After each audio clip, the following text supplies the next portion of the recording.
Bismillahirrahmanirrahim. Assalamualaikum warahmatullahi wabarakatuh. Waalaikumsalam warahmatullahi wabarakatuh. Kepada yang terhormat Bapak Kepala SMP Negeri 1 Tukaruya dan kepada Bapak Ibu Guru dan KPU SMP Negeri 1 Tukaruya yang saya hormati, pertama-tama marilah kita panjatkan puja dan syukur kehadirat Allah Subhanahu wa Ta'ala, yang mana pada kesempatan pada hari ini kita semua diberikan kesehatan dan kenikmatan sehingga kita semua masih dapat berkumpul di acara pemahaman budaya positif di sekolah. Kedua kalinya salawat dan salam marilah kita berikan kepada kita Nabi Isa dan Muhammad Shallallahu Alaihi Wasallam, dan selalu kita nantikan syafaatnya di hari kiamat nanti. Amin amin ya rabbal alamin. Selanjutnya tak lupa saya mengucapkan terima kasih kepada Bapak Guru yang telah meluangkan waktunya pada hari ini sehingga dapat mengikuti acara saya, yaitu sangat sebagai PGB pada modul 1-4 yaitu tentang budaya positif sekolah.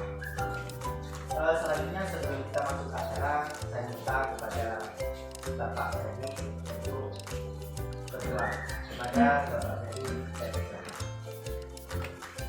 Baik, terima kasih kepada Pak Anang.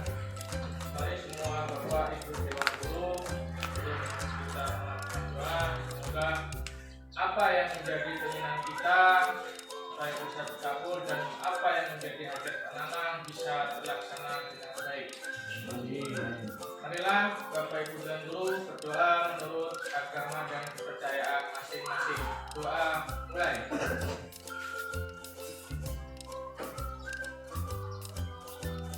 Doa selesai.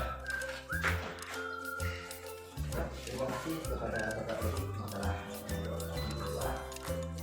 Selanjutnya saya mohon kepada Bapak Ibu Guru untuk ini kita akan menyampaikan nasional yaitu Indonesia Raya. Dimohon dan Innova silakan.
Pemahaman dan penerapan pengalaman budaya positif yang ada di sekolah.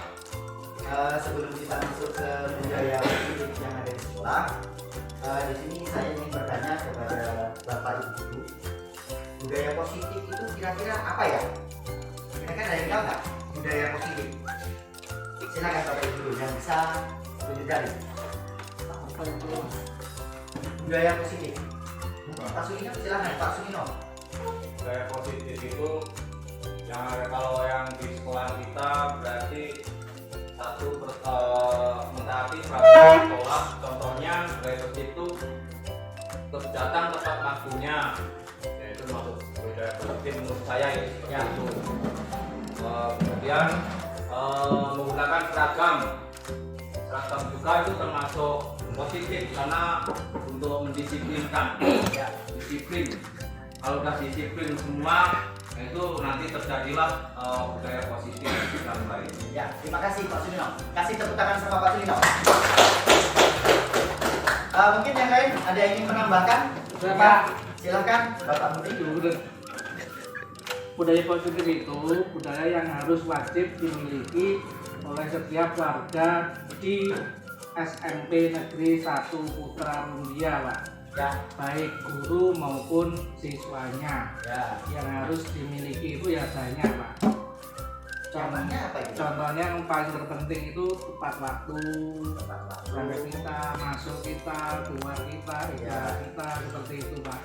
Dan untuk keseragaman juga harus hal-hal yang menunjukkan kalau temennya pakai biru putih ya biru putih. Itu namanya budaya positif ya. Itu aja dulu. Ya, terima kasih Pak Budi memberikan respon yang sangat baik juga ya. Selanjutnya satu lagi, siapa yang ingin menambahkan budaya positif kira-kira apa? Silakan. Pak, Ya, silakan Pak Ferry. budaya positif itu budaya yang tidak menyimpang, Pak.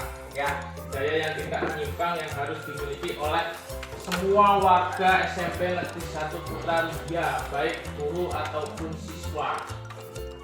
Contohnya, kalau siswa itu ya menaati peraturan. Ya, Kemudian kalau guru itu tentang kedisiplinan, Pak. ya, ya. Terima kasih Pak Ferry. Kita kasih tepuk tangan kepada Pak Ferry dan Pak Budi Purnomo.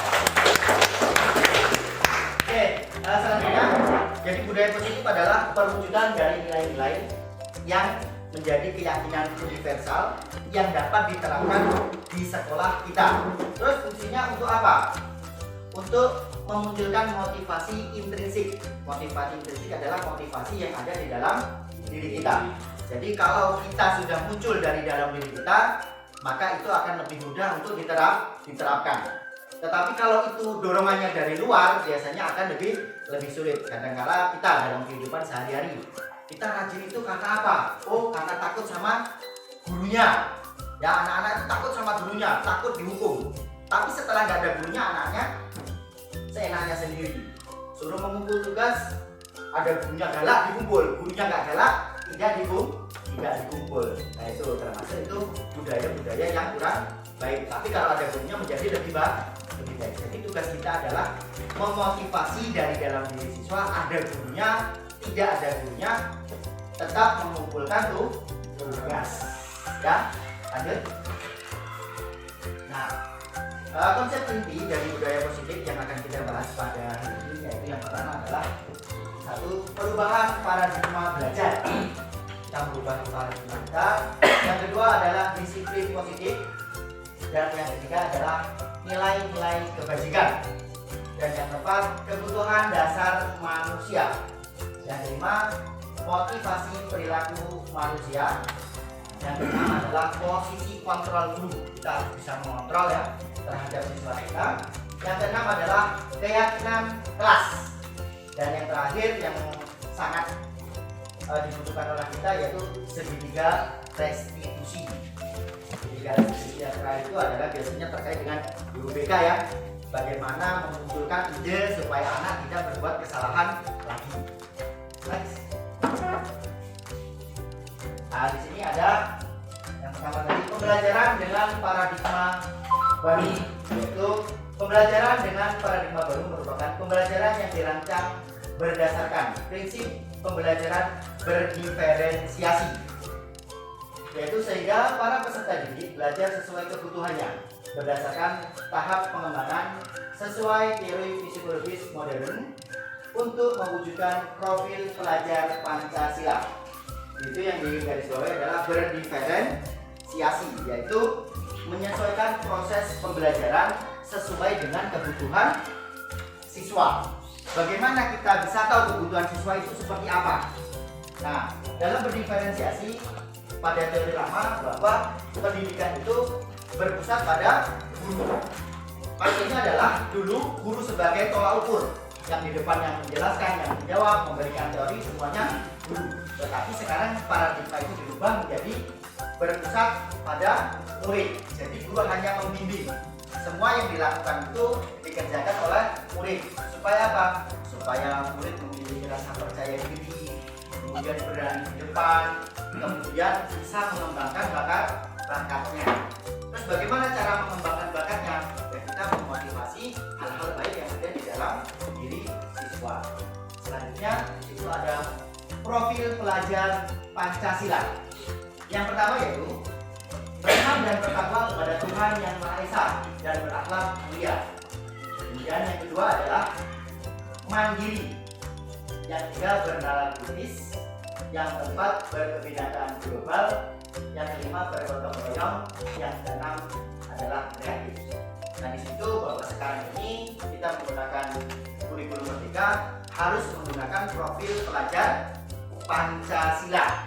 Nah, sebelum kita lanjutkan ke pengertian profil pelajar Pancasila, mungkin ada yang mau menambahkan dari ke-6 profil pelajar Pancasila? Salah satunya mungkin ada yang mau menambahkan? Mungkin Pak.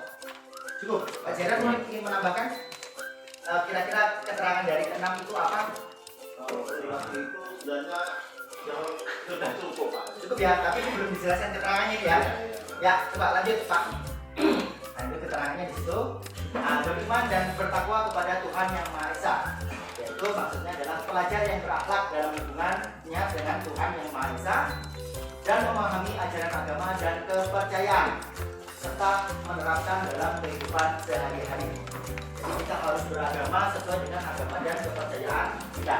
Dan akhlak di sini terbagi menjadi 5. Yang pertama adalah akhlak kita terhadap diri sendiri. Yang kedua, akhlak kepada agama. Yang ketiga, sesama manusia. Yang keempat, sesama bernegara. Dan yang terakhir, akhlak kepada alam. Jadi akhlak kita itu terbagi menjadi 5. Dan semuanya adalah diterapkan oleh siswa-siswi di SMP Negeri 1 Butarudi. Ya. Kemudian yang kedua adalah mandiri. Pelajar yang bertanggung jawab atas proses dan hasil belajarnya. Nah, sebenarnya pembelajaran itu tanggung jawab siswa masing-masing. Bagaimana dia dapat menyerap ilmunya dan menerapkannya dalam kehidupan sehari-hari maupun di lingkungan sekitarnya. Selanjutnya yang ketiga adalah bernalar kritis, yaitu mampu secara subjektif memproses informasi baik kualitatif maupun kuantitatif dan membangun keterkaitan antara berbagai informasi.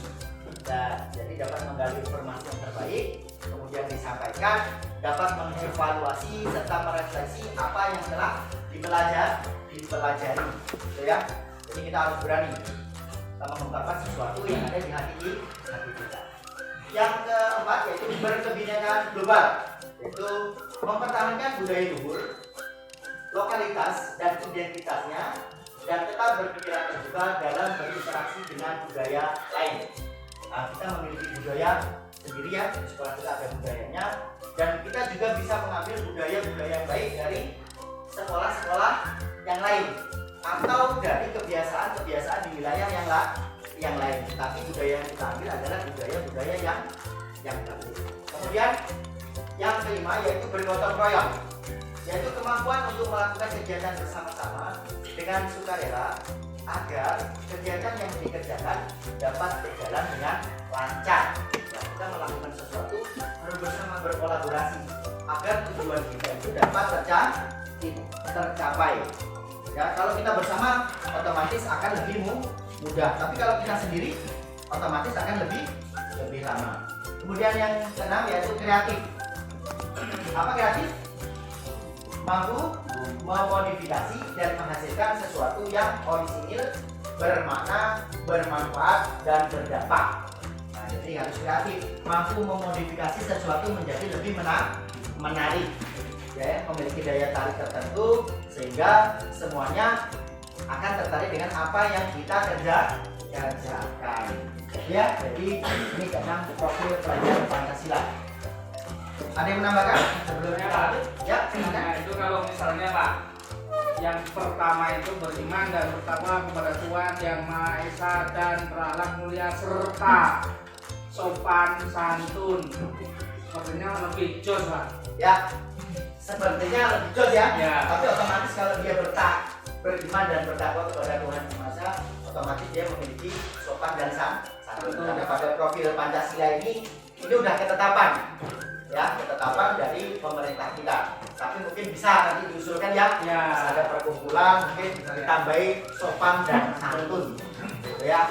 Itu termasuk dalam akhlak kita. Ya, lanjut. Nah, di sini ada miskonsepsi tentang teori kontrol. Yang pertama adalah ilusi guru mengontrol murid. Nah, seolah-olah kita dapat mengontrol murid kita. Kita kasih tahu baiknya iya. Di depan kita baik, iya Pak. Ternyata di belakang kita berbeda. Bahkan orang tua pun kadang-kadang tertipu dengan anak-anak seolah-olah baik, tapi kenyataannya tidak.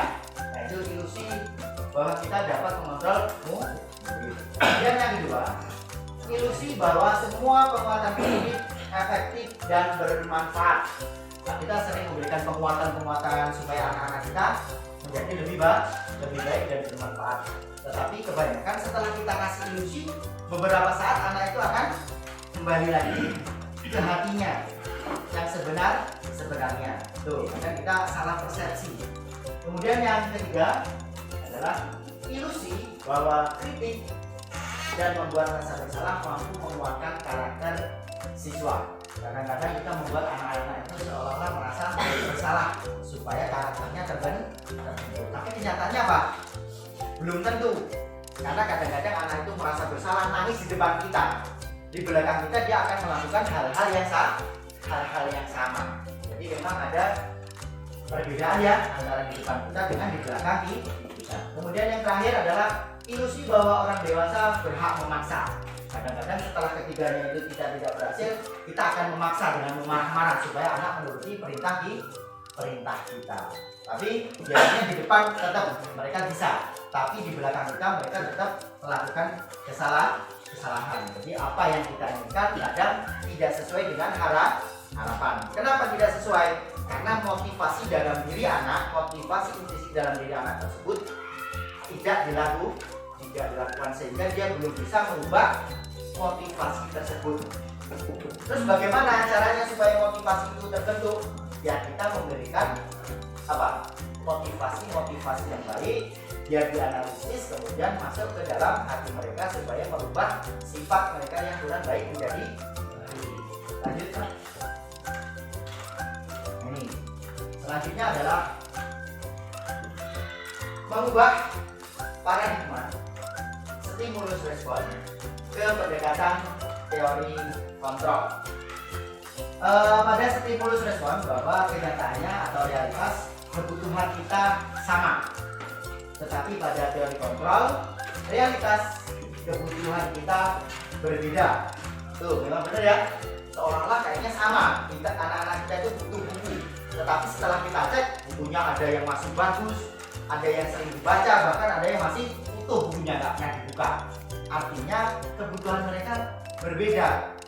Anak-anak yang memiliki ilmu akademik yang bagus biasanya dia sering membaca buku, tetapi biasanya anak-anak yang suka di lapangan dia cenderung kurang menyukai membaca buku, tetapi dia senang belajar praktek. Kemudian yang kedua, semua hal melihat hal yang sama, seolah-olah kita memiliki pandangan yang sama, tetapi sebenarnya adalah dalam teori kontrol setiap orang memiliki gambaran yang berbeda-beda. Apa gambaran kita? Dan mungkin gambaran Pak Jena dengan Pak Sutro itu akan berbeda dalam menerapkan pembelajaran terhadap siswa. Pak Arta dan Bu Vila juga memiliki gambaran yang berbeda, cuma memiliki tujuan yang sama. Yang ketiga, stimulus respon, kita mencoba mengubah orang agar berpandangan sama. Sedangkan dalam teori kontrol, kita berusaha memahami pandangan orang lain tentang dunia. Nah itu, kita memiliki pandangan sama tetapi juga memiliki pandangan dunia yang yang berbeda. Selanjutnya yang keempat, pada stimulus respon, perilaku buruk dilihat sebagai suatu kesalahan. Kemudian dalam teori kontrol, semua perilaku memiliki tujuan. Nah, kita sering orang tidak sesuai hati kita akan menyalahkan. Tetapi sebenarnya semua perilaku itu memiliki tujuan. Kita satu sekolah ini memiliki tujuan yang berbeda. Tujuan kita yang sama adalah mendidik anak. Tetapi dalam hati kita punya tujuan yang berbeda. Saya, Bu Dewi, Pak Bawo, Pak Budi, tujuan kita pasti ada yang lain. Walaupun pada dasarnya tujuan utama kita adalah mendidik anak, tapi pola pikir kita akan berbeda. Selanjutnya, stimulus respon. Orang lain bisa mengontrol saya, seolah-olah saya dapat mengontrol. Tetapi dalam hati belum tentu. Hanya ada yang bisa mengontrol diri Anda sendiri. Nah, dalam teori kontrol, kita yang mengatur diri kita adalah diri kita sendiri. Kita seolah-olah nurut. Padahal dalam hati kita kadang-kadang tidak mau. Sekali dua kali kita melakukannya. Selanjutnya mungkin kita akan memberontak. Selanjutnya, pemaksaan pada stimulus respon, pemaksaan ada pada saat bujukan gagal. Kemudian kolaborasi dan konsensus menciptakan pilihan-pilihan bermodel berpikir menang atau kalah. Dalam teori respon, kalau pemaksaan ada pada saat bujukan gagal, ketika bujuk tidak bisa, kita akan memaksa. Sering kita lakukan ya. Kira itu nggak bisa, artinya kita emosi. Artinya kita memaksa. Berikutnya kolaborasi konsensus menciptakan pilihan. Ya, kita bermodel berpikir menang atau kalah. Kita harus bisa memberikan motivasi supaya dia selalu dapat menang. Yang terakhir, stimulus respon, model berpikir menang atau kalah. Sedangkan teori kontrol, model berpikir masing-masing atau berpikir menang. Jadi dalam teori kontrol kita harus selalu menang. Orang kalah itu tidak berarti kalah. Orang kalah yang mengalah itu sebenarnya dialah sebagai pemenang karena ingin meningkatkan dirinya. Adalah dalam teori respon dan kontrol itu ada bahasa bahwa mendengar itu lebih baik daripada berbicara. Kenapa mendengar lebih baik dalam berbicara? Karena mulut kita itu cuma satu, sedangkan telinga kita itu ada dua. Jadi sebaiknya kita mendengar. Dengan mendengar kita dapat mempelajari orang tersebut. Tapi kalau kita banyak bicara, berarti kita akan dipelajari oleh orang tersebut. Disiplin belajar. Jadi dalam bahasa itu disiplin artinya belajar. Disiplin nilai-nilai yang diyakini. Kita disiplin itu sesuai dengan keyakinan kita. Kalau dalam hati kita keyakinan kita kurang kuat, maka kita kadang dapat melakukan segala sesuatu hal itu memang termotivasi dari diri kita sendiri. Kemudian yang di bawah, sebagai pendidik, tujuan kita adalah menciptakan peserta didik yang memiliki disiplin diri sehingga mereka berperilaku mengacu kepada nilai-nilai kebajikan universal. Ini adalah motivasi yang ada pada dalam diri kita. Karena segalanya sesuatu yang mengendalikan adalah diri kita. Saya yakin kalian tidak ingin dikendalikan orang lain. Pasti yang ingin mengendalikan adalah diri kita sendiri. Kalaupun kita melakukan, kalau kita tidak sesuai dengan angan-angan kita akan malas untuk melakukannya. Tuh, lanjut kan? Tuh. Nilai-nilai kebajikan, yaitu nilai yang disepakati bersama, lepas dari suku bangsa, agama, bahasa maupun latar belakangnya. Di situ contoh nilai kebajikan institusi atau organisasi. Yang pertama adalah profil pelajar Pancasila. Itu tadi sudah disebutkan, yaitu beriman dan bertakwa pada Tuhan Yang Maha Esa, berakhlak mulia, berkebinekaan global, gotong royong, mandiri, kreatif, dan bernalar kritis. Itu profil pelajar Pancasila. Kemudian yang kedua, menurut Primarian program yang sekarang dilakukan yaitu toleransi. Kita harus memiliki toleransi terhadap orang lain, rasa hormat, integritas, mandiri. Kita tidak boleh bergantung pada orang lain. kemudian menghargai, antusias, empati. Kita harus memiliki rasa empati, keingintahuan, kreativitas, kerjasama, dan percaya diri, dan berkomitmen tentang apa yang kita inginkan. Kita harus memiliki prinsip bahwa kita memiliki tujuan yang baik. Kemudian yang ketiga, keterampilan hidup, life skill. Dapat dipercaya, ya, life skill kita harus menjadi orang yang dapat dipercaya. Kemudian lurus hati itu hati kita lurus ya, tidak berubah-ubah. Kemudian ya jujur. Kemudian pendengar yang aktif.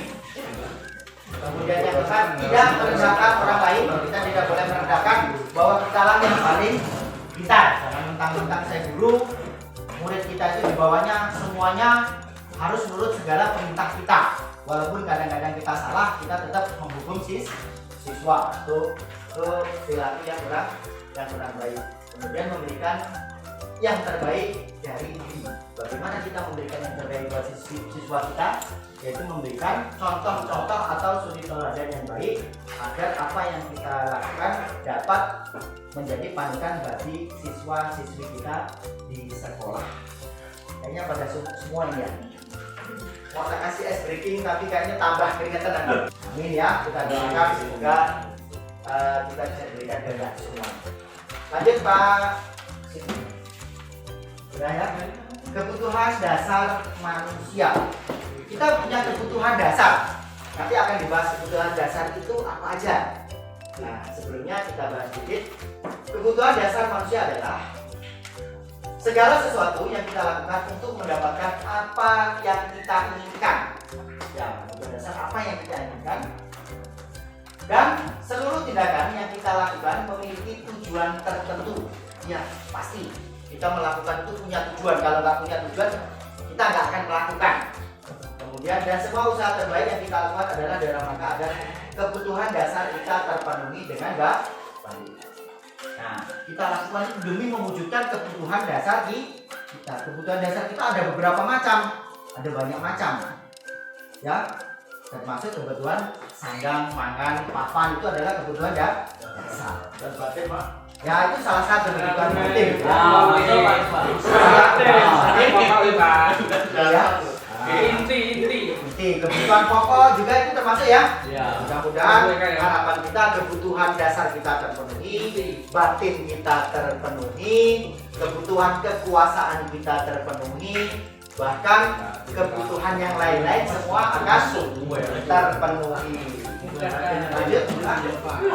Inti. Nah ini 5 kebutuhan dasar manusia. Coba Pak Angka dibaca Pak Angka salah satu yang warna kuning itu. Yang pertama adalah bertahan hidup. Ya, yang pertama adalah bertahan hidup. Yang kedua, kasih sayang dan rasa diterima. Ya, kasih sayang dan rasa diterima. Kemudian yang ketiga, penguasaan. Ya, penguasaan. Kita ingin menguasai ya kadang-kadang ya. Yang keempat, kebebasan. Ya, kita ingin bebas. Makanya kita kalau mau jalan-jalan ya cepat ya. Kalau kan nanti liburan kita sudah jalan-jalan ini Pak. Karena kita kemarin punya motivasi ingin kebebasan. Kebebasan kita nanti di pantai kita bebas mau mandi mau gimana kita bebas. Ya, kita ya terbuka kebebasan kita ya. Tapi sebenarnya bebas tidak harus ke pantai ya. Kita makan bersama itu juga kebebasan, kita minum teh bersama itu juga kebebasan banyak hal. Oh nggak ada ya, nanti kopi yang ada ya. Yang terakhir apa Pak? Lanjutkan dari kebebasan itu kesenangan. Ya, kita harus bersenang-senang. Ya, jadi wajar kadang kita senang, anak murid kita juga perlu senang-senang. Dan ini dapat kita terapkan pada siswa kita. Tuh, seperti saya ulangi contoh. Bertahan hidup, kita perlu makan nggak? Iya. Kalau nggak makan kita nggak bisa. Pakaian, kalau nggak berpakaian bagaimana? Ya, kemudian tempat tinggal. Semua pasti punya tempat tinggal. Kemudian keamanan, kalau kita aman kita nyaman. Foto di luar kita takut hilang, itu berarti tidak aman. Yang terakhir adalah kesehatan. Semuanya sehat kan? Sehat. Syarat sehat itu apa?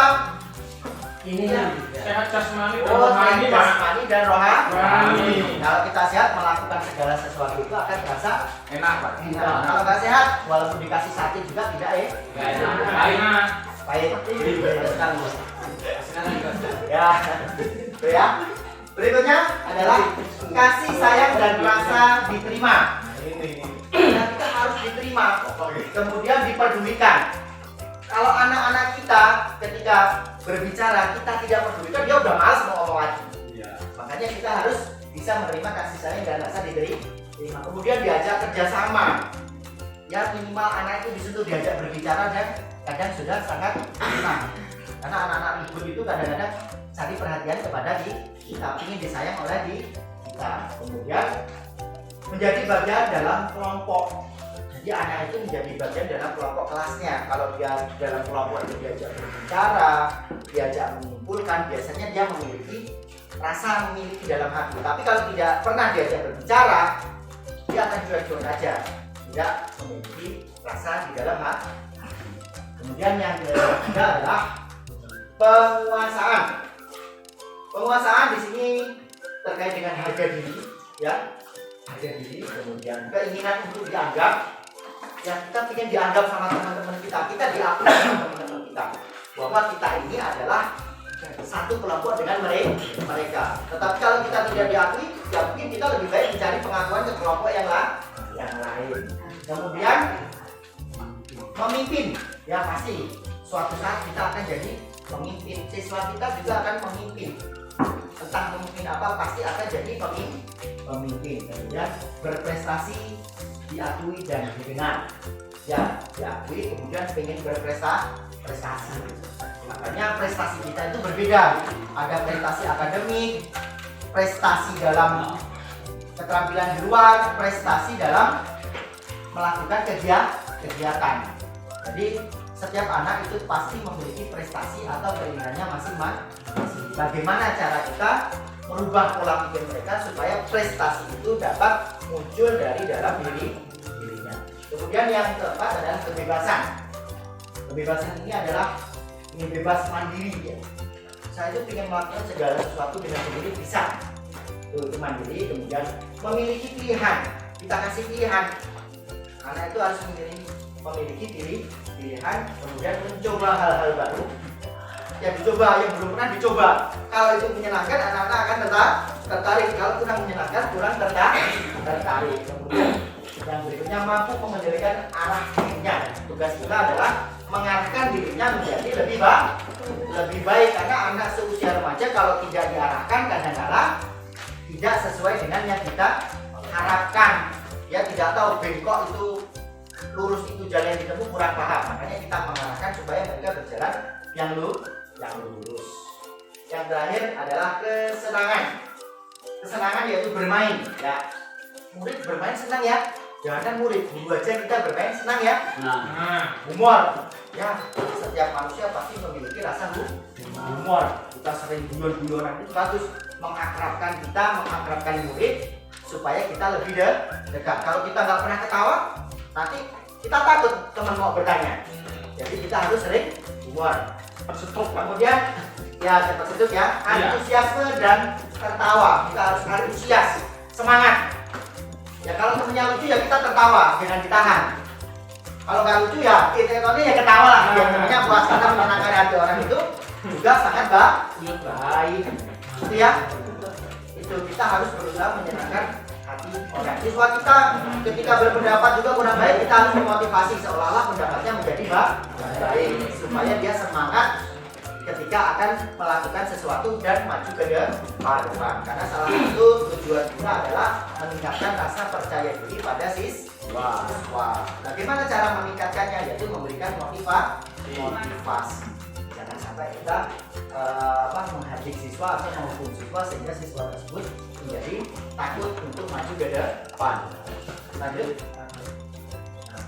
Motivasi perilaku manusia. Di situ adalah yang pertama adalah motivasi ekstrinsik. Apa motivasi ekstrinsik? Ya, motivasi dari luar. Coba Pak Ferry Ada dua motivasi ekstrinsik. Yang pertama apa? Untuk menghindari ketidaknyamanan atau hukuman. Tuh, yang pertama ya, yaitu untuk menghindari ketidaknyamanan atau hukuman. Karena takut dihukum, sehingga anak tersebut mau melakukan sesuatu. Tapi dalam hati mereka aslinya ingin memberontak karena takut dihukum. Oh, karena Pak Budi Purnomo itu galak, saya takut. Saya ikut aja lah, walaupun pikiran saya renggang-renggang, pikiran yang lain. Yang penting saya ikut sama Pak Budi Purnomo. Selanjutnya yang kedua, Pak Atta apa? Untuk mendapatkan imbalan atau penghargaan dari ya, untuk mendapatkan imbalan atau penghargaan dari orang lain. Kadang-kadang kita melakukan sesuatu ingin mendapatkan imbalan. Wah, siapa tahu saya nanti kalau nurut sama Pak Atta, saya dapat imbalan gitu kan, es krim gitu ya, sehingga pada nurut. Tapi lama kelamaan biasanya yang dibeli es krim itu aja, yang lain jadi cemburu sehingga tidak mau melakukan. Nah, karena penghargaan itu dalam jangka waktu yang lama itu tidak baik, menimbulkan kebosanan atau membuat teman yang lainnya menjadi malas untuk melakukan sesuatu, karena dianggap yang mau melakukan adalah yang mendapatkan penghargaan. Jadi merasa dia sudah kalah bersaing, lebih baik saya seenaknya sendiri. Itu kalau penghargaan.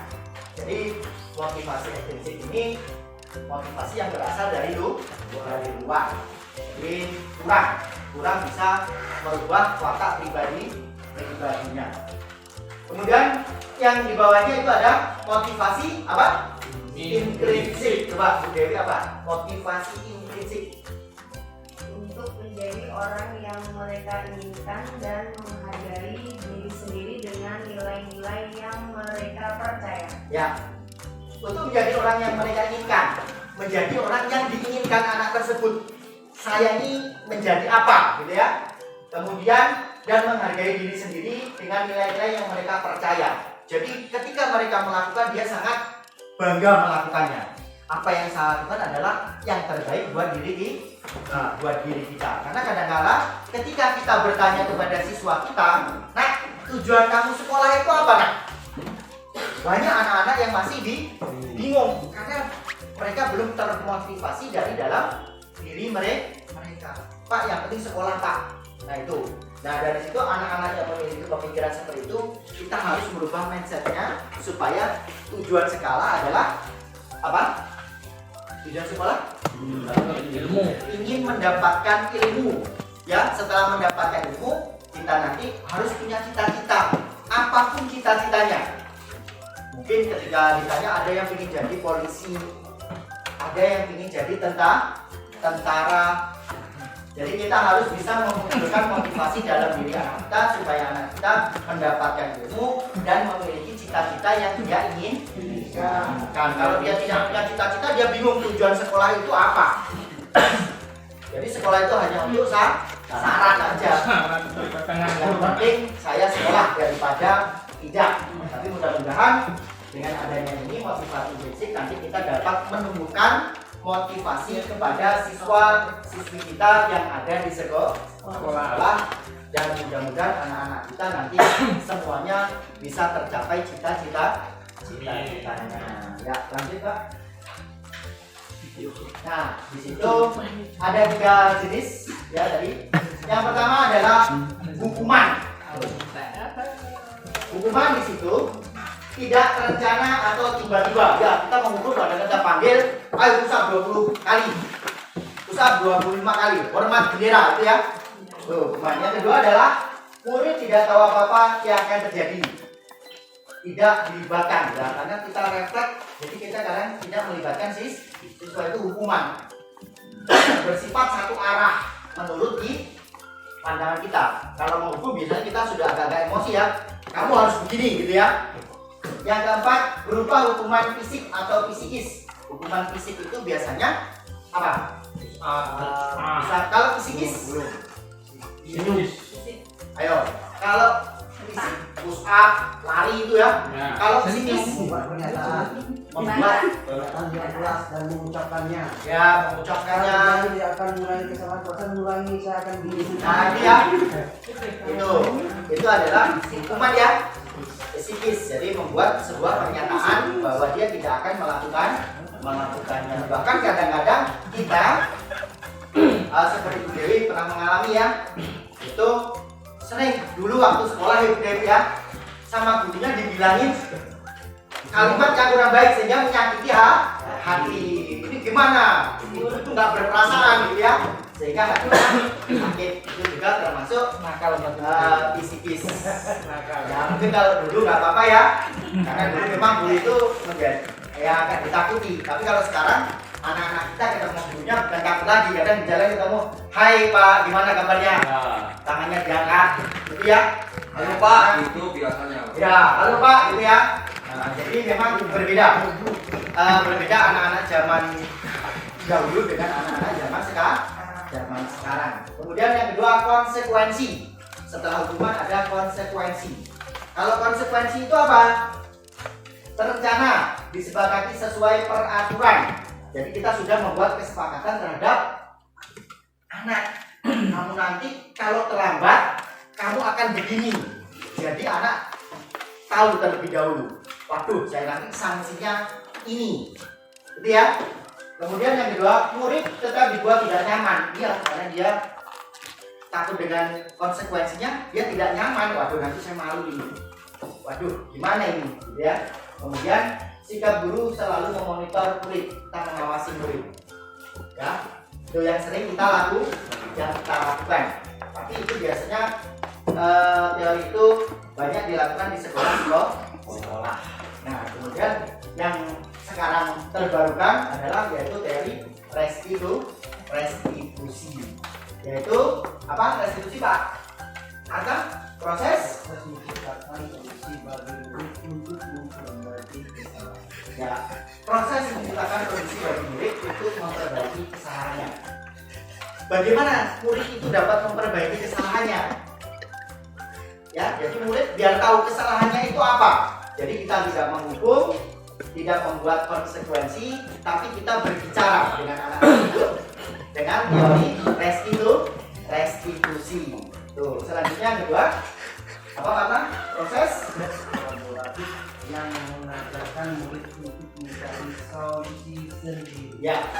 Proses kolaboratif kita bekerja sama dengan siswa bahwa ketika siswa itu datang terlambat, ya, murid untuk mencari solusinya. Kenapa kamu datang terlambat? Kira-kira supaya tidak terlambat apa yang harus kamu lakukan? Jadi mereka punya ide sendiri supaya tidak terlambat apa? Mama, berarti kalau dia menjawab supaya tidak terlambat harusnya apa? Gue kan? Ya, berangkat lebih awal. Nah, supaya bisa berangkat lebih awal itu bagaimana? Bangun pagi Pak, Manajemen waktu. Terus cara mengatur manajemen waktu bagaimana? membuat jadwal Pak. Membuat jadwal. Iya Pak. Ya dibuat jadwalnya. Tapi kalau anaknya hobinya bangkong itu gimana? Perlu Hidupin melibatkan yang alarm lain. Pak. Hidupin alarm. Digerutuk baru Pak. Nah, yang rujuk siapa? Hidupin alarm Pak. Hidupin alarm. Kemudian masih tidur, biasanya harus melibatkan ya supaya anaknya tidak terlambat. Ya, akhirnya kita melibatkan orang tua supaya orang tua melibatkan anaknya ketika pagi hari. Yaitu caranya meminta orang tua kamu untuk membangunkan kamu ketika pagi hari supaya tidak datang terlambat. Jadi kedepannya masalahnya bisa terselesaikan. Itu proses restitusi. Tetapi penerapannya tetap di lapangan ya. Teori yang terbaru adalah teori restitusi supaya kita bisa memahami karakter siswa dan siswa dapat memunculkan ide-ide kenapa dia terlambat, alasannya kenapa, dan cara penyelesaiannya itu bagaimana itu biar dijawab oleh siswa sendiri. Jadi kita tidak boleh memberikan pernyataan, biarkan siswa menyelesaikan masalahnya, termasuk merencanakan supaya tidak terlambat itu bagaimana kita serahkan ke siswa. Kalau siswa sudah merencanakan berarti dia sudah berpikir. Kalau sudah berpikir biasanya akan dilakukan. Tapi kalau kita menghadik, kita menyuruh, biasanya anak-anak cuma iya aja. Tapi kenyataannya biasanya tidak dilakukan. Lanjut, Pak. Nah, 5 posisi kontrol guru. Yang pertama adalah 1, penghukum. Sudah kita melakukan hukuman pernah ya? Pernah ya? Kayaknya rata-rata pernah. Saya juga sering menghukum dulu ya. Kalau tidak sesuai dengan push up 25 kali, keliling lapangan 5 kali. Tetapi tidak pas, karena apa? Kita ngurusi anak yang bermasalah, malah anak yang tidak bermasalah kadang-kadang tidak kita urusi. Kita fokus yang bermasalah ini, yang lain nganggur. Nah itu kadang-kadang menghukum kelemahan di situ. Yang kedua, membuat rasa bersalah. Kita membuat anak itu, oh kamu nih seperti itu, harusnya kamu tidak seperti, kamu sudah tidak menghargai lagi sama bapak. Nah itu membuat rasa bersalah. Yang ketiga adalah teman. Dia menganggap kita sebagai teman. Tolonglah pandang bapak, bapak ini nih melakukan demi kamu. Nah itu teman. Yang keempat adalah pemantau, yaitu memantau siswa. Sedangkan yang diinginkan adalah manajer. Untuk keterangannya kita, sebelum kita masuk keterangannya, silakan ada yang bertanya dulu. Nanti ada jawabannya masing-masing. Ada pertanyaan? Kalau tidak ada, lanjut Pak. Nah itu, ini adalah contoh ya. Contoh penerapan 5 posisi kontrol guru. Nah, kita harus memiliki 5 posisi kontrol. Yang pertama, kasus yang pertama, siswa tidak memakai atribut lengkap saat upacara bendera. Itu sambil karena sekolah kita mungkin sering melakukan ya, anak-anak kita itu sering. Jadi kita gunakan contoh itu. Yang pertama, kalau kita sebagai penghukum yaitu hormat pada bendera selama 1 jam. Itu salah satu contoh menghukum. Ya, kita memberi hukuman yaitu hormat selama 1 jam, itu penghukum. Atau yang lain, ini hanya sebagai contoh ya. Atau ada penghukuman yang lain, lari termasuk hukuman. Kemudian yang kedua, penerapan yang kedua adalah membuat merasa bersalah. Nah, gurunya mengucapkan apa ketika itu? Berapa kali ibu bapak harus memberitahu kamu? Kamu selalu saja mengecewakan ibu dan bapak. Nah, itu kalimatnya seperti itu. Kalau kita mengucapkan kalimat itu, bapak harus memberitahu kamu selalu saja mengecewakan bapak. Nah, itu adalah pembuat merasa bersalah. Kamu jangan mengecewakan bapak. Itu ya. Kadang-kadang kita terucap juga kalimat-kalimat seperti itu. Kamu udah nggak menghargai bapak lagi. Tolonglah pandang bapak ini. Nah itu ya. Lanjut, Pak. Yang ketiga yaitu sebagai teman. Nah kita ada dulu juga yang berpikiran sebagai teman. Coba itu kalimatnya. Ayo dong, ikut aturan sekolah. Tolong bantu ibu bapak ya. Sekali ini ya sudah, tidak apa-apa. Lain kali jangan sampai berbuat seperti ini lagi. Ya tolong bantu bapak ya. Itu ada kepala sekolah, nanti bapak bisa dimarah. Itu sebagai teman. Tolong hargai bapak lah, biar bapak tidak ditegur kepala sekolah. Kamu cepat masuk. Tolong kerjakan tugasnya lah, supaya kalian cepat selesai. Tuh ya. Kemudian selanjutnya yang keempat adalah sebagai apa? Memantau. Memantau adalah di situ kamu sudah melanggar peraturan sekolah, maka kamu tahu konsekuensinya. Ya tahu konsekuensinya. Apa konsekuensi tadi? Konsekuensi kesepakatan yang dilakukan antara guru dan murid. Ya, itu konsekuensi. Setelah upacara kamu harus beli atributnya ke koperasi dan jangan diulangi lagi. Jadi ketika dia terlambat, itu nanti tidak atributnya tidak lengkap, dia disuruh beli. Tidak bertanya apakah di rumah masih ada, pokoknya tahunya kamu harus kemudian selanjutnya Pak Pakir. Contoh yang kelima adalah manajer. Nah itu yang diharapkan adalah seorang guru menjadi seorang manajer di sekolahan. Kenapa menjadi manajer? Karena di situ jawabannya. Apakah kamu tahu kesalahanmu? Kira-kira bagaimana kamu memperbaiki kesalahanmu? Ya ditanya, apa kesalahanmu? Terus bagaimana cara kamu memperbaiki kesalahan dia akan menjawab pertanyaannya sendiri dan akan melakukan jawabannya sendiri. Tuh, sebagai contoh kita seorang guru diharapkan bisa menjadi seorang manajer. Artinya kita bisa memberikan wawasan kepada siswa bahwa siswa tersebut nantinya akan dapat menyelesaikan masalahnya sendiri dan tidak diulangi lagi, sehingga kedepannya anak tersebut dapat disiplin dan tertib sesuai dengan profil pelajar Pancasila. Ya, lanjut Pak. Nah, ini video 5 posisi guru. Jadi nanti ada contohnya apa yang harus dilakukan guru ketika menghadapi siswa yang terlambat di sekolah. Untuk penerapan, silakan. Ini posisi penghukum.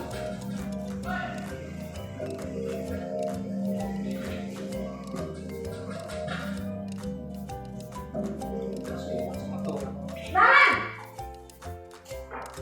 Sini kamu!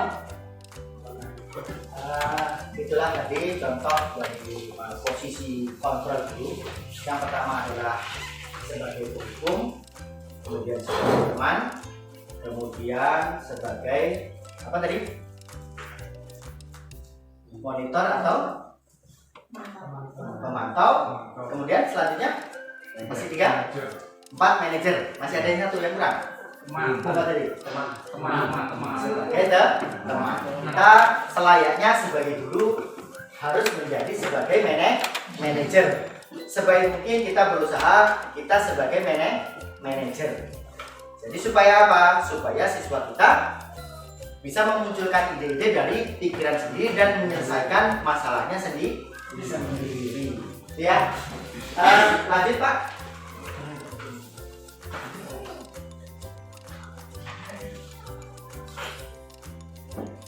Terus,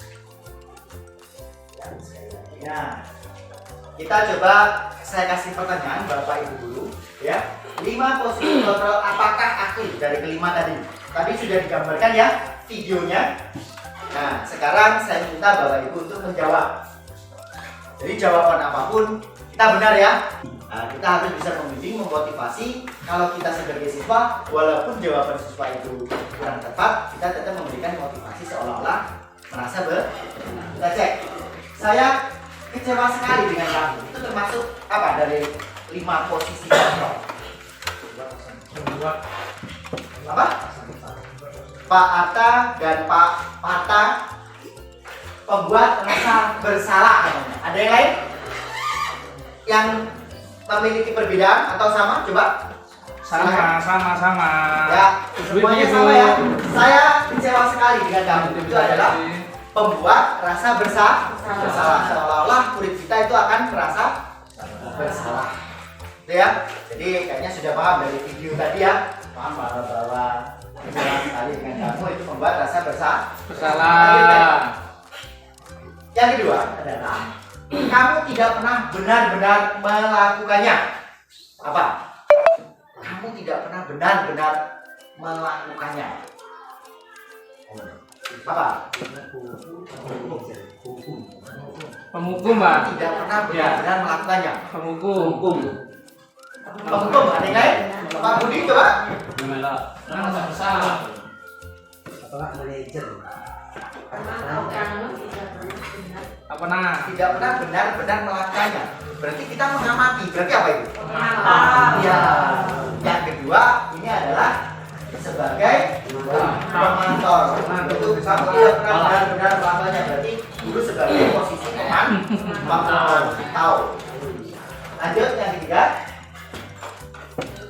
Apa rencanamu untuk menyelesaikan masalah ini? Coba. Manajer. Apa? Manajer. Pak Ata? Kan malu bayar dulu. Pak Ata juga manajer ya. Karena di situ ada kalimat apa rencanamu untuk menyelesaikan masalah ini. Jadi anak itu diminta untuk menyelesaikan masalahnya sendiri. Posisi manajer inilah yang diharapkan oleh pemerintah ya. Kita selaku guru kalau bisa posisi kita sebagai manajer itu dapat menyelesaikan permasalahan siswa. Lanjut Pak. Yang keempat, ayo lakukan demi bapak ibu ya. Ayo. Teman-teman. Ya. Demi bapak ibu itu pasti kita dan siswa itu dianggap sebagai teman. Sebenarnya teman itu juga kita sudah dekat dengan siswa ya. Cuman kita jangan terlalu dekat. Kalau terlalu dekat nanti siswa ya terlalu meremehkan. Bisa cinta. Nah, Mbak, ya kalau bisa cinta juga bisa ya. Nah, yang udah berpengalaman dicintai mungkin ya. Ya, kalau gurunya laki-laki itu banyak dicintai ya. Tapi kalau gurunya perempuan, Jarang. dicintai anak laki-laki. Mencintai siswanya, Pak. Kebalikannya ya. Ya, bisa ya Pak. Di Purnomo ya. Selanjutnya Pak. Abiono.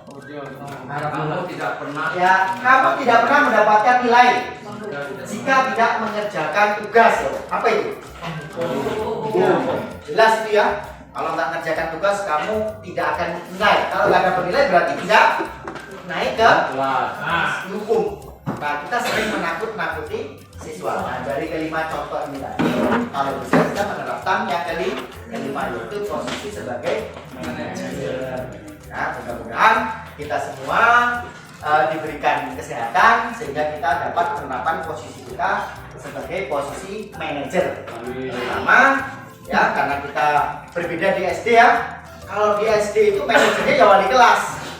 Karena di situ guru itu ya di kelas itu tiap hari ketemu guru itu ya. Tapi kalau kita di SMP, bagaimana ini penerapannya? Wali kelas. Wali kelas sebagai manajer ya. Selanjutnya setelah wali kelas, BK. manajer. Terus kita guru bagaimana? Ya tetap kita semua harus sebagai manajer. Nah kalau SMP itu kita harus berkolaborasi. Guru mata pelajaran berkolaborasi dengan wali kelas. Setelah berkolaborasi dengan wali kelas, berkolaborasi dengan guru BK untuk penyelesaian masalah tersebut. Nah, dari daftar-daftar anak-anak, siapa yang bermasalah, siapa yang tidak bermasalah, kemudian kita analisis, kita selesaikan, dan kita terapkan apa yang menjadi tugas kita, dan kita harapkan anak yang bermasalah tidak bermasalah lagi dan menjadi anak yang suri tolak. Oke, ada pertanyaan? Sebelum kita lanjut ke segitiga restitusi, masih ada satu materi lagi ya. Masih sumuh apa tidak ini? Haus ya. Nanti hausnya nanti digantikan ya. Orang cincang. Ya, harusnya tadi kita melihat cincau dulu ya. Tapi nggak apa-apa. Gula aren, Pak. Ya, karena sudah terlanjur ya. Tidak terencana tadi cincaunya pikir Bapak, pikir saya tadi kita ada AC-nya, ternyata tidak ada AC-nya. Jadi AC-nya nanti ganti es cincau aja ya. Lancar. Kita lanjutkan ya. Oke, supaya tidak ngantuk ini ya. Saya minta waktu sebentar. Sedikit-sedikit nggak apa-apa, nanti dibeli es cincau katanya. Kalau nyanyi kita di sekolah nanti dilihat siswa kayaknya nggak pas ya. Tak suruh joget pingpin kayak saya kemarin nanti gimana. Jadi saya minta kita bertepuk tangan ya. Kalau saya ngomong selamat pagi berarti tepuk tangan sekali. Itu ya. Kalau selamat siang berarti tepuk 2 kali. Kalau sore berarti tepuk 3 kali. Oke. Selamat malam. Saya kita mulai. Selamat siang. Selamat sore. Ya, bagus. Tambahin sekali lagi. Kalau saya mengucapkan selamat malam, tepuknya begini. Cukup, tapi tidak berbunyi, ya. Malam ya. Nah, selamat malam coba. Selamat malam. Nah, ya. Oke. Selamat siang. Selamat sore. Selamat siang. Selamat malam.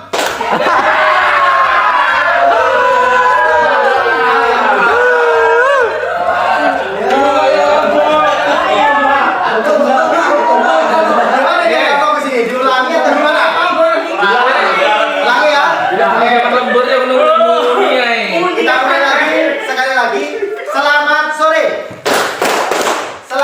pagi. Selamat pagi. Selamat siang. Selamat malam.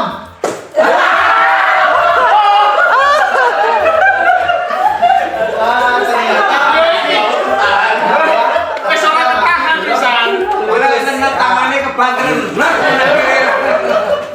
Angger bengi jan. tapi tidak apa-apa ya. Mungkin kita maklumi karena udah siang, paling belum minum es cincau ya. Minum es cincau, mudah-mudahan bisa terang benderang ya. Oke, amin ya. Terima kasih semuanya. Kita lanjut di sini keyakinan kelas. Nah, keyakinan kelas nanti ini bisa diterapkan di kelas ya. Jadi nanti setelah ini kita akan lakukan kepada siswa bahwa kita akan melakukan keyakinan ke kelas. Mengapa keyakinan kelas? Mengapa bukan peraturan kelas? Apa sebabnya? Kalau menurut saya keyakinan kelas itu udah waktunya masuk dalam kelas kita ada bel berbunyi. Nah, siswa itu yakin, oh ini udah masuk ini. Ya, peraturan kelas dan keyakinan kelas itu ya sudah bagus jawabannya ya. Pak Tulino sudah bagus sekali. Kita lanjut Pak. Selanjutnya adalah karena keyakinan kelas itu bersifat lebih abstrak. Abstrak itu artinya diperpendek ya kalimatnya ya. Jadi kita ringkas seperti dalam kalimat jujur, disiplin dan sebagainya. Sedangkan dalam peraturan kelas itu lebih rinci dan lebih konkret. Sebagai contoh, kita dilarang datang terlambat, itu peraturan kelas atau sekolah. Tetapi dalam keyakinan apa? Cukup disiplin. Jadi itu sangat ringkas. Jadi disiplin itu lebih pendek sehingga kita mudah mengingatnya. Itu ya. Lanjut Pak. Nah, pembentukan keyakinan kelas yang pertama adalah kalimatnya bersifat abstrak, mudah diingat ya, diperpendek, diringkas. Kemudian yang kedua, berupa pernyataan universal, pernyataan yang umum yang mudah diingat dan sering dilakukan oleh anak-anak. Kemudian yang ketiga, dibuat pernyataan positif, kalimat-kalimat positif. Kita tidak menggunakan kalimat dilarang. Ya, tidak boleh mengganggu temannya. Kita buat di keyakinan kelas menghargai teman. Ya, harus mengumpulkan tugas-tugas tepat waktu. Berarti disiplin. Mengerjakan semua tugas berarti bertanggung jawab. Jadi kalimat-kalimatnya simpel, mudah diingat oleh siswa. Kemudian sesuai dengan kondisi kelas dan sekolah sehingga mudah diterapkan. Kita sesuaikan dengan kelas kita. Dan ketika kita membuat keyakinan kelas, kita mengajak siswa kita untuk bekerja sama bareng-bareng biar mereka memunculkan idenya. Tuh. Selanjutnya, semua warga sekolah atau warga kelas dilibatkan saat membuat keyakinan ke kelas. Semua harus terlibat. Semua punya ide. Nanti kalau ide-idenya sama, kita gabungkan. Umpama ada 5 yang disiplin, kita ambil yang satu aja, disiplin. Itu ya. Karena setiap anak kan punya ide.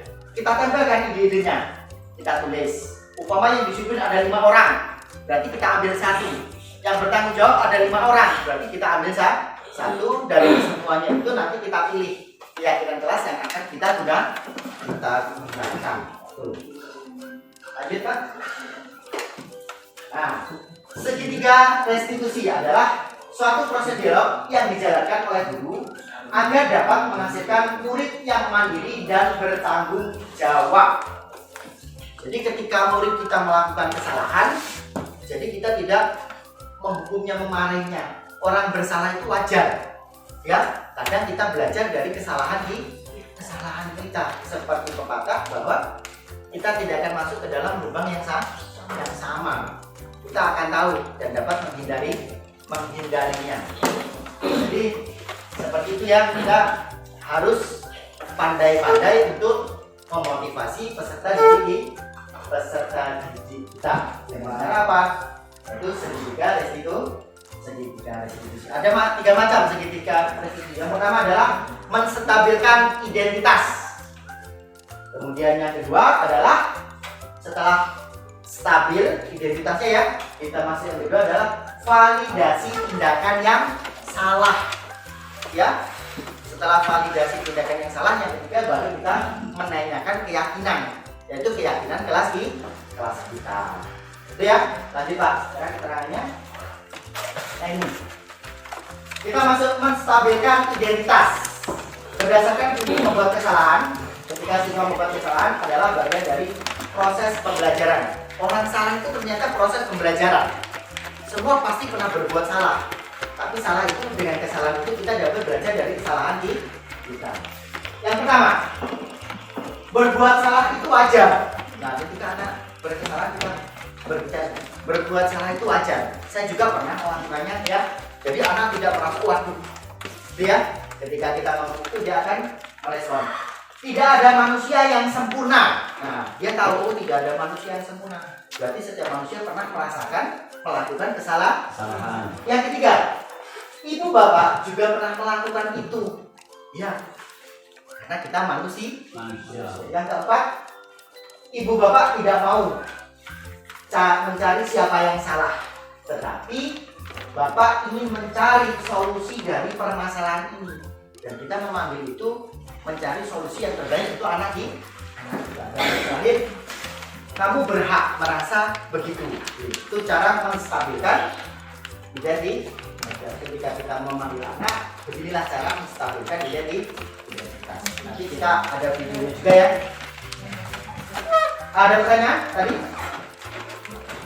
Kalau tidak ada, berarti lanjut Pak. Validasi tindakan yang salah. Berdasarkan prinsip setiap perilaku berupaya memenuhi suatu kebutuhan tertentu. Ya, seperti tadi kita melakukan sesuatu memenuhi kebutuhan tertentu. Ya, kamu pasti punya alasan mengapa melakukan hal itu. Ya, setiap orang pasti punya kesalahan. Ya, karena kita manusia. Yang kedua, padahal kamu bisa melakukan yang lebih buruk lagi dari ini. Ya, berarti kita memvalidasi tindakan yang salah. Kamu bisa lebih buruk, tapi kamu tidak, berarti kamu lebih baik. Kamu patut bangga karena telah melindungi sesuatu yang penting buat kamu. Tuh, ya, kita bangga. Jadi anak sudah merasa disalahkan. Kemudian yang keempat, kamu melakukannya karena mempertahankan sesuatu yang penting bagi kamu. Sesuatu yang penting itu pasti kita akan mempertahankan, walaupun sebenarnya kita disalahkan. Tapi dengan kalimat-kalimat seperti itu, siswa tidak merasa terlalu disalahkan. Bahkan seolah-olah dia mendapatkan dukungan. Nah, akhirnya setelah mendapatkan dukungan dari kita, nanti kita masuk ke yang ketiga, yaitu lanjut. Nah, menanyakan keyakinan. Berdasarkan prinsip teori kontrol bahwa pada dasarnya kita termotivasi secara intrinsik. Kemudian apa itu? Yaitu apa keyakinan kelas kita. Nah, kita membuat kesepakatan apa keyakinan kelas kita yang kita sepakati. Kalau dari datang terlambat seperti Naren tadi, berarti apa tadi? Disiplin. Kemudian nilai apa yang telah disepakati bersama? Ya, nilai disiplin. Seperti apa gambaran sebuah kelas yang ideal menurut kamu? Nah, dia idealnya kamu ingin seperti apa? Kita tanya kepada siswa kita, kamu ingin menjadi orang seperti apa? Ya, dia bingung kalau kita tanya. Pasti ingin menjadi orang yang lebih baik. Itu ya, validasi. Menanyakan keyakinan. Ada pertanyaan dari ini? Teori restitusi sebelum kita lanjutkan? Sudah. Cukup ya? Segitiga restitusi adalah suatu proses dialog yang dijalankan oleh guru. Siap ya. Siapa? Sudah lama nggak ketemu saya. Kenapa hari ini itu? Kesel Pak, kesel banget. Masa aku dikatain tukang fitnah Pak? Ya aku marah lah. Aku balik ngatain Eka di depan kelas. Kesel banget. Oh begitu. Ya pasti kamu marah dan kesal. Bapak juga akan marah apabila ada yang menuduh Bapak seperti itu. Kemudian pada saat itu kamu melakukan apa? Ya saya langsung ngatain Eka lah Pak. Kesel banget. Saya bentak-bentak dia di depan teman-teman lain. Oh begitu. Pasti kamu melakukan seperti itu karena suatu alasan tertentu kan? Iyalah, masa saya diam saja pak? Ya saya bela diri lah. Masa saya dituduh tukang fitnah? Ya wajar lah. Mempertahankan harga diri itu sesuatu yang penting buat kamu. Untung kamu tidak bertindak lebih gegabah lagi, hanya membentak-bentak. Iya pak. Untung saya masih bersabar dan hanya membentak saja. Sudah gemes padahal. Saya pasti bela diri lah. Ya pasti ya. Tapi kamu memilih untuk tetap bertahan dan bersabar. Kamu memilih untuk tidak berbuat lebih parah. Iya. Nah, sekarang coba kita lihat lagi tindakan kamu yang bentak-bentak Eka di kelas. Tindakan kamu itu kira-kira sesuai dengan keyakinan kelas atau prinsip kamu tidak? Enggak lah pak. Capek pak jadi pemalas. Jadi keyakinan atau prinsip mana yang kurang sesuai dengan keinginan kamu? Ya, saya sebenarnya sangat menghargai orang lain. Mungkin saat itu saya menjadi emosi, jadi tidak menunjukkan sikap itu. Kamu meyakini tidak? Menghargai orang lain itu penting buat kamu. Yakinlah pak. Iya, setuju. Kita harus saling menghargai. Namun, ada juga keyakinan yang kita sepakati yang perlu kita jalankan apabila kita sedang marah, bukan? Ya, saya bisa lebih proaktif, mulai dengan diri sendiri. Saya bisa jadi lebih sabar, mengambil waktu jeda untuk berpikir mau apa selanjutnya. Kira-kira kamu bersedia memperbaiki masalah ini tidak? Bersedia pak. Kalau kamu memperbaiki masalah ini, kamu akan menjadi orang seperti apa? Saya akan menjadi orang yang bertanggung jawab kali ya pak. Dan senantiasa proaktif.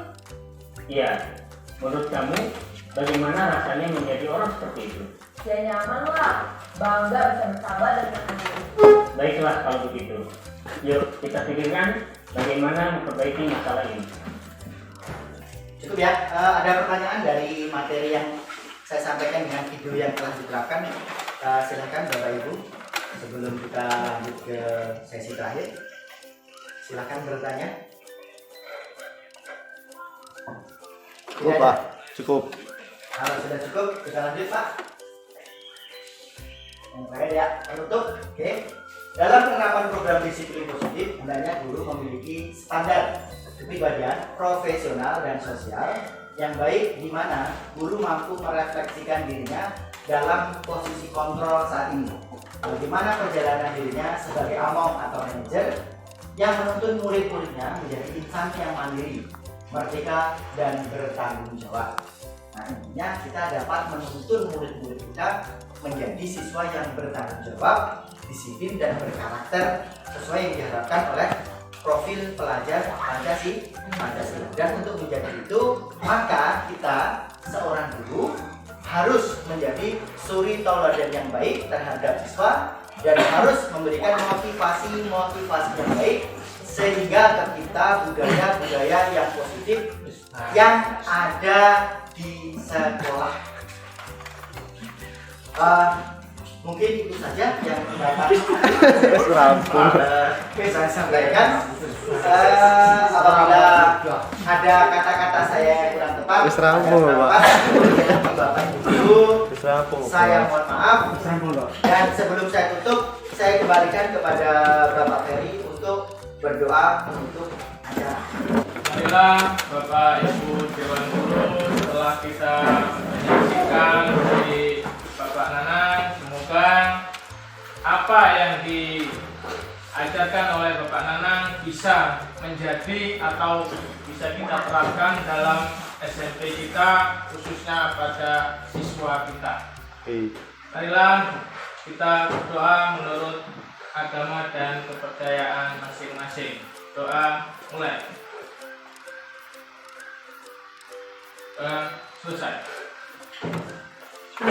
Oke, selanjutnya saya juga di sini mengucapkan terima kasih kepada Bapak Ibu Guru yang telah meluangkan waktunya dari awal acara hingga akhir acara. Mudah-mudahan apa yang saya sampaikan itu dapat bermanfaat buat Bapak Ibu Guru semua dan bisa kita terapkan di sekolah kita, dan harapannya adalah menjadi sekolah yang maju dan mandiri seperti yang diharapkan pemerintah, yaitu sekolah yang memiliki profil pelajar Pancasila. Terima kasih. Wabillahi taufiq wal hidayah. Wassalamualaikum warahmatullahi wabarakatuh.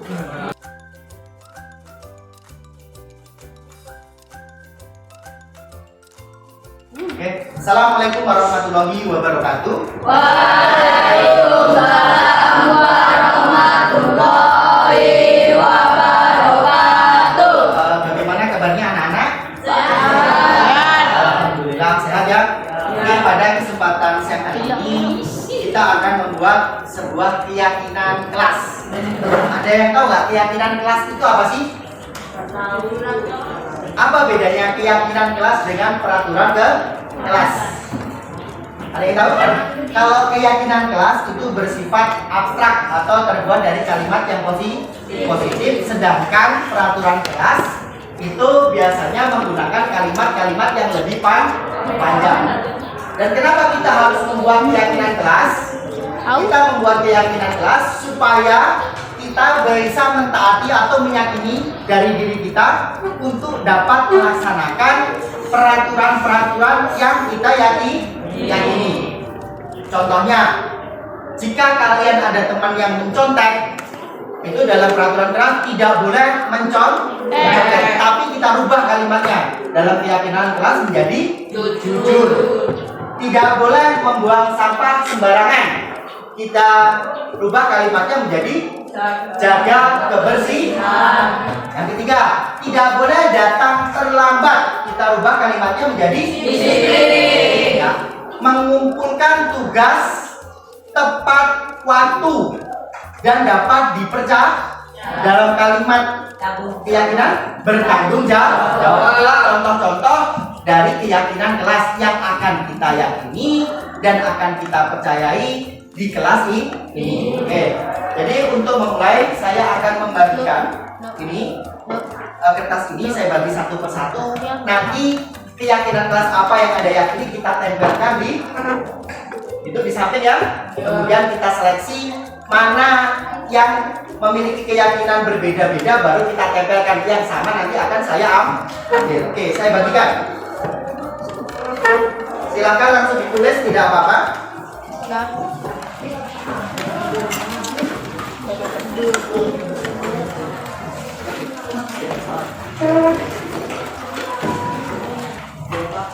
Ini Pak, ini diangkat nggak Pak?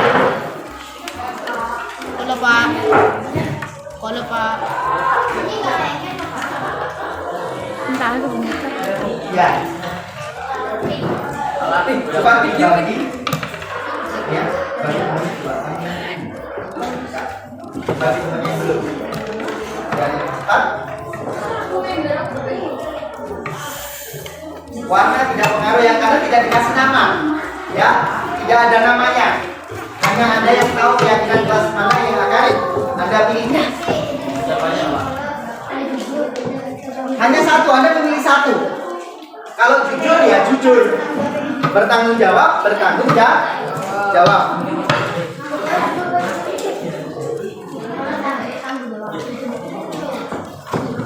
Silakan Anda tulis. Ditulis di sini.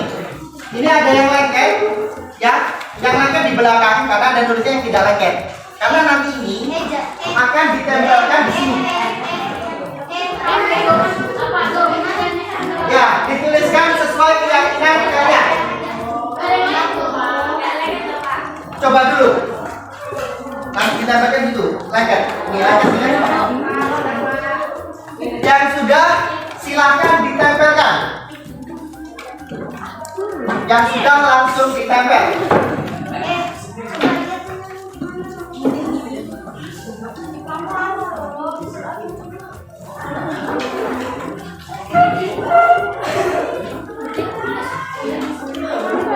Ya, semuanya yang sudah langsung ditempel sesuai keyakinan kelas Anda.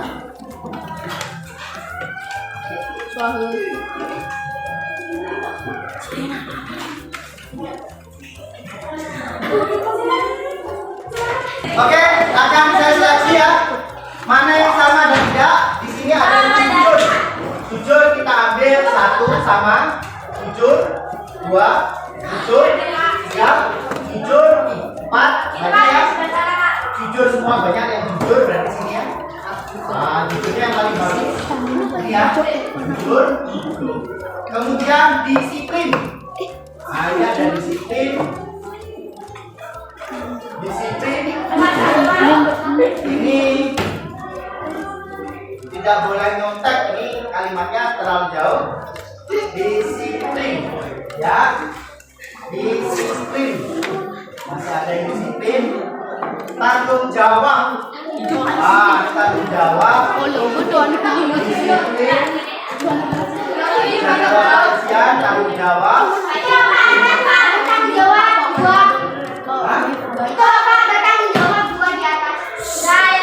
Jagalah kebersihan, tanggung jawab.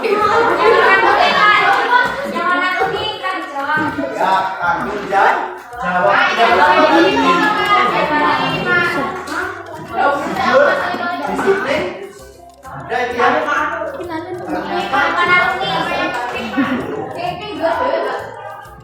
Oh, jagalah kebersihan, disiplin, jujur. Oke, berarti kita temukan hanya 4 keyakinan ke kelas yang tidak boleh kita langgar, yaitu jujur, disiplin, jaga kebersihan, dan bertanggung jawab. Ya, jadi keyakinan kelas kita itu ada 4 tidak boleh dilanggar. Oke, selanjutnya untuk membuktikan bahwa kita bersepakat dengan itu, ya kita sepakat. Maka saya minta kalian semua untuk tanda tangan di depan.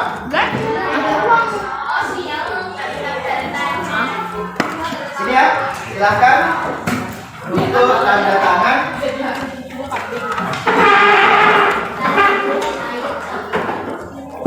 Tulis nama dan tanda tangan. Nomor 1.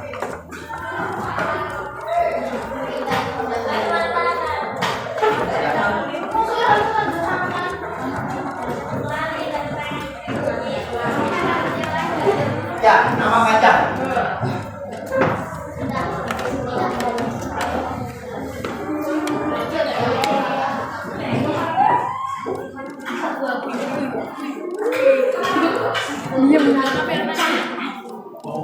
Ya, selanjutnya yang kedua. Silakan.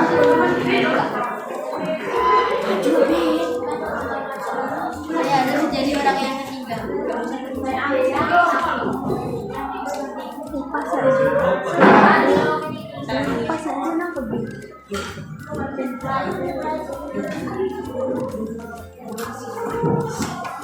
Yang ketiga, silakan.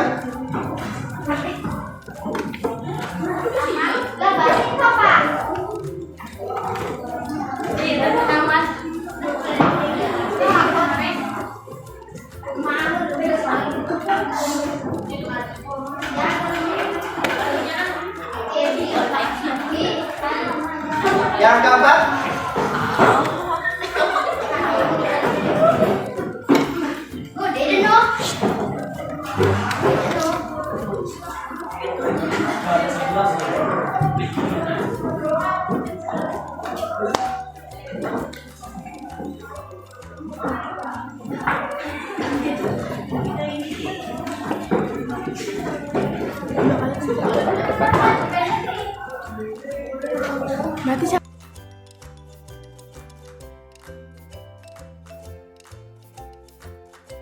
Assalamualaikum warahmatullahi wabarakatuh. Perkenalkan, nama saya Vita Aulia. Saya dari kelas 7B. Perkenalkan, nama saya Ahmad Lusinun. Saya dari kelas 7B. Selamat siang, perkenalkan nama saya Putri Julian Berliati dari kelas 7B. Selamat siang, perkenalkan nama saya Sarika Nalfa. Saya dari kelas 7B.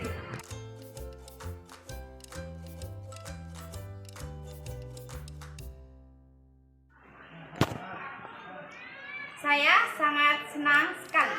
Saya sangat bersemangat sekali. Saya sangat bersemangat sekali. Saya sangat seru.